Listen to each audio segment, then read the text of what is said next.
Hello everyone and welcome back to the Selfcare Backpack YouTube channel. My name is Jem and today I'm going to talk about the different phases of self-care, like what it can look like for different people. But first, I want to apologise briefly for having an unexpected break in January.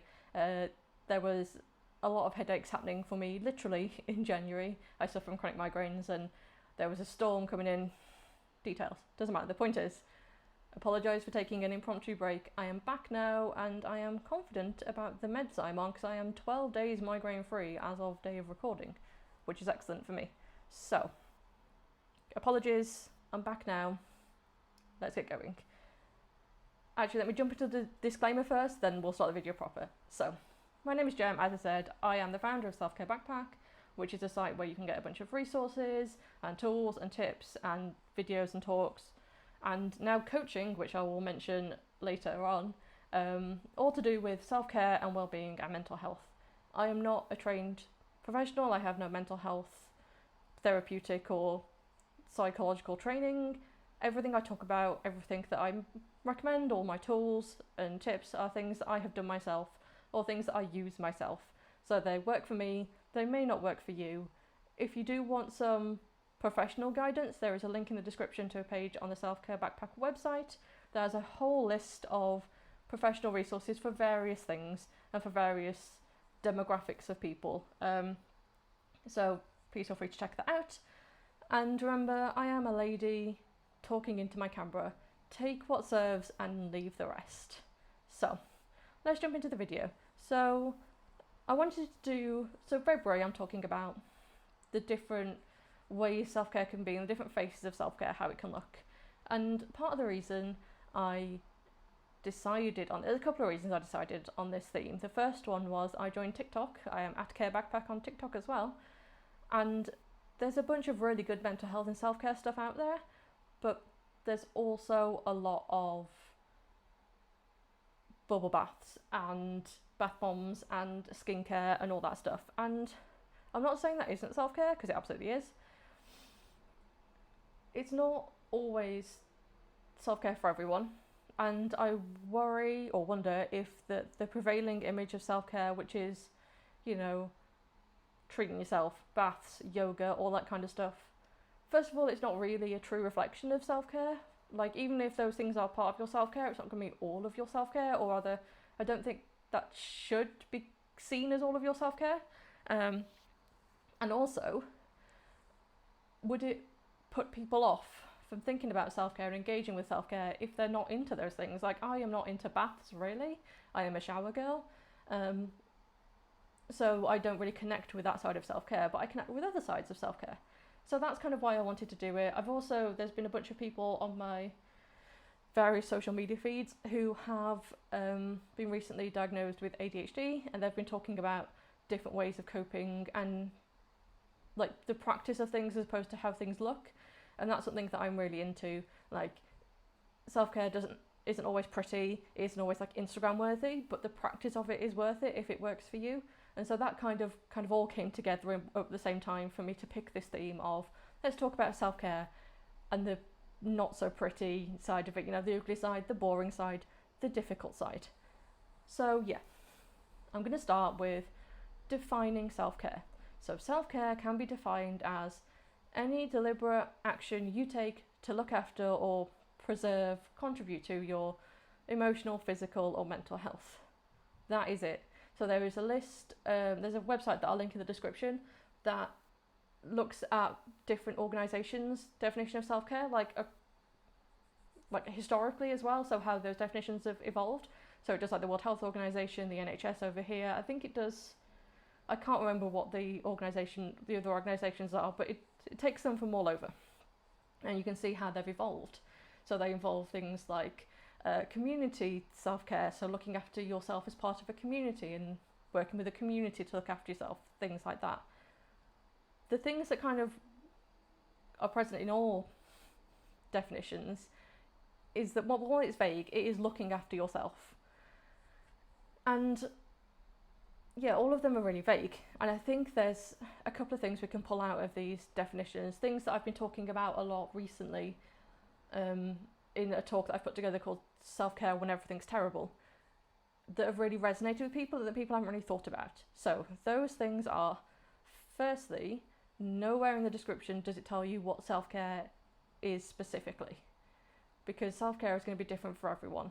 Other than the very basics of looking after a human body, like taking hydration, taking nutrition, move in some way, I can't tell you, no one can tell you what self-care absolutely is for you, like, because everyone's different. Like meditation, I can't meditate in the way of just like having a mantra or clearing my mind. I can't do that. I have anxiety, my brain does loud, and no.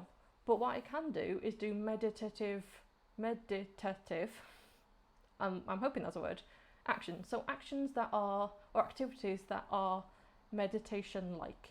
So for me, it's about quieting my brain enough to have those kind of thoughts and connections that come from having a quiet brain. Because my brain kind of runs constantly, what I have to do is I have to do an activity. So yoga for me counts as a meditative activity because I'm concentrating on not falling over. And while my brain is doing that, there's enough of my brain left that I can have those thoughts. Walking. While I'm walking, I walk pretty much the same route every day when I go for walks. And I do that because my brain starts to be switched on because I'm still walking out in public and crossing roads and, seeing other people that I have to, walk around and stuff, especially social distancing. But it's not so overwhelming that I can't then, notice nature and be mindful about where I'm walking and have that kind of meditative outcome from that. So it's things like that where I don't think anyone can say, this is definitely how you should do self-care, because that's just not how it works with brains. So there's that. The other thing that I wanted to talk about definition of self-care, is at no point does it say you only do things that you want to do. And I think this is something that self-care is missing in a lot of definitions and a lot of portrayals of it, is that self-care isn't just doing what you want when you want. Self-care is doing what is good for you, regardless of whether you want to do it or not. Take my walking. So walking is something that I do most days, if not every day I can. Every day I can, I go for a walk. Ideally in the morning before work, sometimes after work. Because it is good for me. I feel better mentally and physically if I've got 4,000 or 5,000 steps under my belt in a day.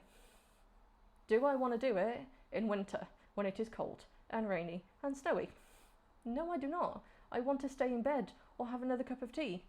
But I know deep down that as soon as I get out the door, 5-10 minutes out the door, and I'm walking, maybe I'm listening to something, maybe I'm not, I feel better. Like my mood is lifted, my head is cleared, I feel better. It's terrible because it means I have to go for a walk in most weathers, but it's what I have to do. And my life is better for it. And that's what I mean. Self-care isn't stuff that you want to do, it's stuff that you have to do, or that you know will be good for you. So those are the 2 points that I really wanted to talk about, in that self-care is different for everyone, and it's not always stuff that you want to do. So, given these 2 points, that self-care is different for everyone, and that it's not things that you want to do, how do you figure out what self-care is? So I put together an activity when I was figuring out self-care, and I use it to kind of monitor the changes in my self-care, because I think that's another thing, right? Self-care isn't like a one and done thing. You've got a routine down, you'll stick to it forever, because life doesn't work like that. I mean, the pandemic has almost definitely changed an awful lot of people's self-care routines. Mine's changed because I used to do things like I'd go once a month to play board games with my friends, and I can't do that. I've not done that for almost a year now. My gym is closed, and I really enjoy going to my gym, so I can't do that anymore. That kind of stuff where it's like, right, okay, I can't do these things. What can I do? What can I plug these gaps with? And it's the same thing if your life circumstances change in another way that may not be as bad as a global pandemic. You may have to change what self-care looks like. So there was an activity that I put together, and it is here, and it is this. There we go, that's in the camera. So it's called, I call this the self-care pockets, and for me I found that I split my self-care into these largely 3 sections: mind, body, spirit, soul, emotion. Depends on your belief. For me it's emotional, for other people it'll be different things, and that's kind of why I did that. And what I do is I write down, or have written down, everything that I do that I know contributes to my well-being. And it may not be something that you've deliberately thought about before, because it's not stuff that we're taught, really, like what is self-care and how to do it. We're taught how to look after our body in terms of, eating, drinking water, exercising, but not in terms of like whether it's, so for me, therapy is a big part of my life, as is, exercise is a big part of where I get joy from, but hanging out with friends, supportive people who lift me up is a big part of my self-care. Doing talks, doing this kind of content is also something that I really enjoy. So it's something that I try and force myself to do even when I don't want to do it, because I know that I enjoy doing it and it's good for me. That kind of stuff. For other people, it could be skincare, right? Like being really into skincare could absolutely be a self-care thing, because, it's nice to look after yourself in that way. Maybe it's acts of community service or spending time with family that is the things for you. It could be reading, listening to music, dancing, anything at all. It could also be looking after yourself, as in keeping on top of a medical condition, making sure you're taking your meds, making sure you're doing any physical exercises that you have to do, keeping on top of symptoms. If you have like a chronic condition, like diabetes is the one that comes to mind as one that can take a fair amount of maintenance. That is part of self-care, because you are looking after your body. So self-care can be really difficult because it's one of the things where it touches everything and it can be really vague. So I started by writing down the things that I actively did that I knew contributed. So therapy, it looks after my mind and my emotions. So that went in, where's my thing again? So that went in, I can't see, this section here, somewhere between mind and emotions. My exercise probably goes in here. Exercise goes in here because it's good for my emotion and it's good for my body. Do you see where I'm getting at? Reading may go in here, just for mind, or it may go in the middle between mind and emotion, depending on what you're reading, right? There's all sorts of things. And this is kind of a nice way of kind of realising what you actually do. And maybe you don't do enough of it. Maybe this is a good time for you to get some more in. You won't have equal ones, so on what I'll do in the videos, I'll put mine up on there. I don't have equal ones in all of these, because I don't. And that's fine. You don't have to have the same amount in everything. It may be that other things naturally take more self-care than others. So I have a couple of chronic mental illnesses and physical illnesses. So the mind and the body take a little, so like mind and body, actually all three kind of take a little bit more. Like things that solve all three of these that fit in the middle take up a bit more, just because I've got issues that kind of connect with everything, looking after. So I'm rambling because I've gone off script. But I'm hoping that you're getting the message that anything can be self-care, and it's not just things that you want to do, it's things that make you feel better in some way, whether a short-term or long-term goal, whether they make you feel good afterwards, like the endorphins of exercise, or whether it's more like a long-term, if you keep on top of this medical condition, you'll be able to easily manage any flares, that kind of thing. So this activity and the notes around it I've made free for this month. They're part of the original self-care backpack resource pack, but this exercise, which is the first one that I asked people to do as part of that pack, I've made free, I've pulled out. There'll be a link of that in the description. The actual full pack, if you want it, it's pay what you can with like a minimum price. So it covers like the printing costs for it or whatever. So if you want those, please do. I'd be really interested to get feedback as well on how you think these go and how you interacted with them. Because I really like this exercise. I really like sitting down and realising what I'm doing that is good. If I've been neglecting something for a while, like last year I didn't really do a huge amount of exercise because there was a global pandemic that was a bit crippling and there was other stuff going on. So I kind of neglected that, and now I'm back into it and I'm doing yoga regularly and stuff. I feel so much better for it. And it was kind of one of those things was like, okay, I've neglected that part of my self-care. I need to get back into it. So it can be good for that as well. And self-care changes, right? As I said. So having something like this in hand, filled in, where you can go, right, this is what my self-care looked like. Can it still look like this?